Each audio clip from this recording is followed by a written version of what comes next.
our next inductee, Gary Wilson, came to Cortland in 1965, he had never run track or had even been to a track meet, since his high school did not have cross-country or track and field teams. He certainly made up for that lost time over the last 49 years.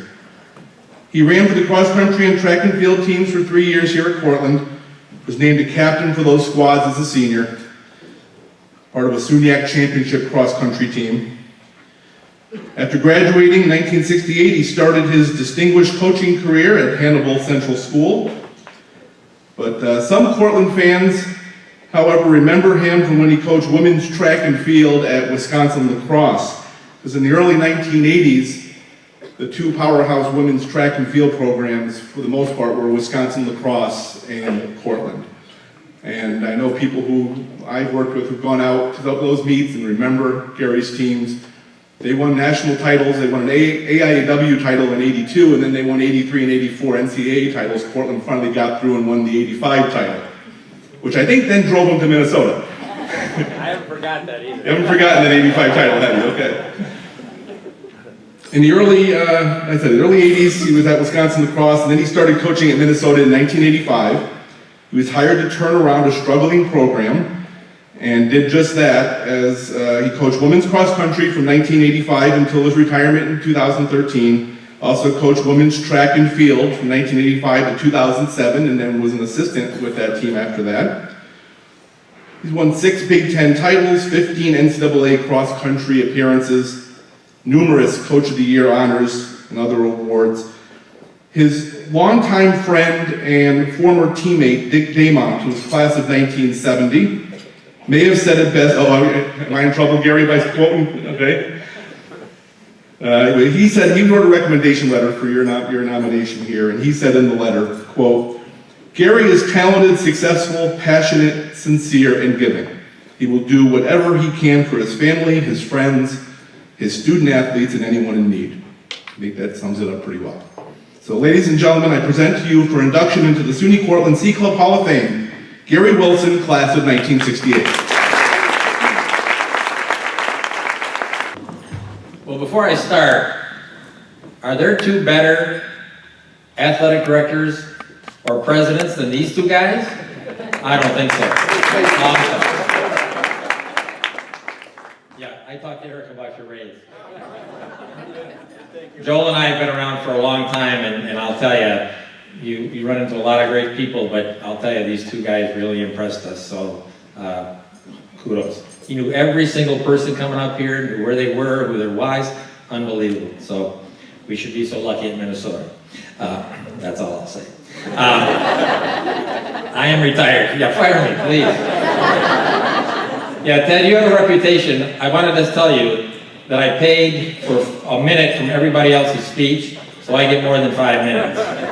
You have to share the money with me. Oh, don't worry, I'll take care of you.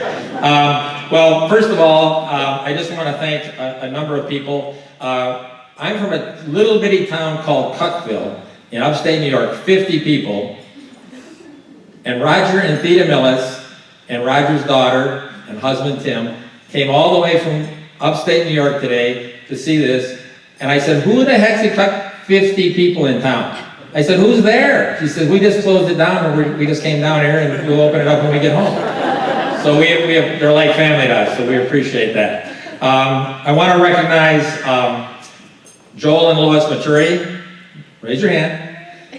Joel is my boss for 10 years, the best boss I ever had in the world. Awesome. And he came out here with his wife, and I'm here today because of him and blessed. He wrote a letter for me, and so it was awesome. So it was very, very special that you're here.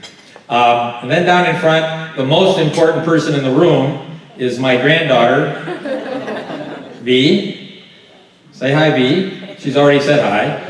And my son, Ben, and his lovely wife, Julia, all the way from New York City. So we appreciate you coming, and we love you very much. So thanks for coming here. And then, of course, no coach is going to make it ever in the world without their wife.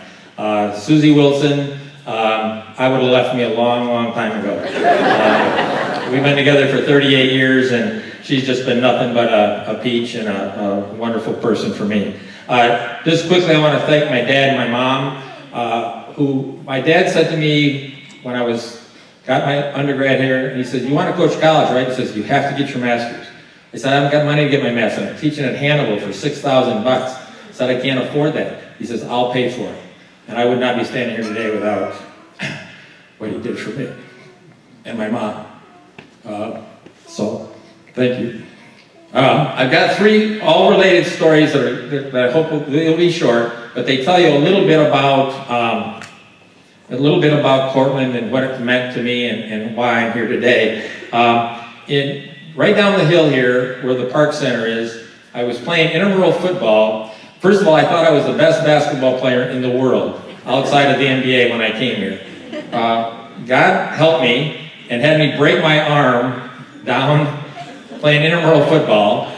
Broke my arm in, I don't know, must have been September. Couldn't go out for basketball, thank the Lord, because I'd have gotten cut. And so back then you had to you had to do a sport. So I was the fastest kid in my high school. Now the whole class was like 47 in my whole high school. But I was the fastest guy. And so I said, well, I'll just go out for track then. I'll go out for indoor track for two months and I'll be done. So Prof. Holloway, who we walked by his field today, now Prof was 61 at the time. I thought he was like 108. And Prof so he says, we're going to go to our first meet. This was in December, University of Rochester. Anybody ever been to the University of Rochester? Indoor track? Okay, the indoor track, they couldn't figure out that, okay, it's not going to fit in this basketball field, so we'll just run into a tunnel. So I'm going to run the 50. So we're riding to Rochester in Prof's 52 DeSoto, and he's like this. First of all, he's from Scotland, okay? Which I figured out is why he always drove on the wrong side of the road. He would be like this. He'd be out here. We'd say, Prof, stop sign. Well, we made it late. The 50 was done. I'd never been to a track meet ever in my life. Didn't know, I knew. So I said, Prof, I missed the 50. You know, I'm 17 years old. I'm like this. Prof, I missed the 50. Go over and get in the mile. A mile? I said, how far is that? It's only 8 laps around this track. I said, oh, so I'm looking and going, well, that's not too bad. Not realizing the other half of the track is in the tunnel. So I take off and I'm running like a banshee, of course. So I said, I'm a sprinter. I'm leading 1 lap. I'm leading 2 laps. I'm not leading the 3rd. By the 8th lap, you know how it gets real quiet after a track meet? And people go, and the last guy comes in and then it's really dead silent? I'm still in the tunnel running. My mother, who's never been to a track meet either, who still thinks cross country and track are the same sport, by the way, stands up and I can hear her. Where's Gary?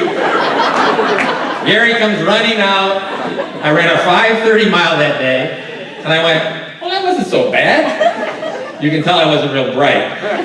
And so I kept going, and I ran freshman track and did okay. And Prof kind of encouraged me. But then, what happened was this. This letter has been on my wall for whenever I graduated, 45 years ago, 50 years. And it's from David Kostel. Now, David Kostel, as some of you physiologists out there know, was a world-class physiologist, was my coach here for just a year. Where's Bob? I was on Bob's team. I was on Bob's team. Bob was so fast, he would run ahead, get almost to the finish line, come back and get all the stragglers, and then bring us all in. He never brought me in, though, because I was so far behind that it didn't matter. But so somebody said, maybe it was Gordy Valentine and I, because we ran track together as freshmen. Somebody said, well, you don't think about running cross country? I said, no. So I go home, train, and never thinking anything about it, and I get this letter. And it said, I'm going to read it to you. Dear Gary, you are invited to return to school early September 7th for cross country practice. I am contacting 10 boys. Now, of course, in this day and age, if somebody called you a boy when you were in college, you'd be like suing them for something. But I was happy to get it back. 10 boys, and I hope that you can be one of them. If you cannot make it on that date, please let me know immediately and I will contact somebody else. You are to report to P201 in Moffett Center. During the afternoon of the 7th, a room will be provided for you and 2 meals a day to be financed. Okay? I'm looking forward to seeing you. Lolly's in great shape. Rogan's here training. Fitzy's hurt. But if you can't come, let me know. I want. This was from God, him or herself. It was. I've kept it. I've kept in touch with Coach Costello. In fact, I talked to him today by email, and I would not be here today if it wasn't for Prof. Holloway almost killing me, going to Rochester, and without this letter, and for all the people that I was so.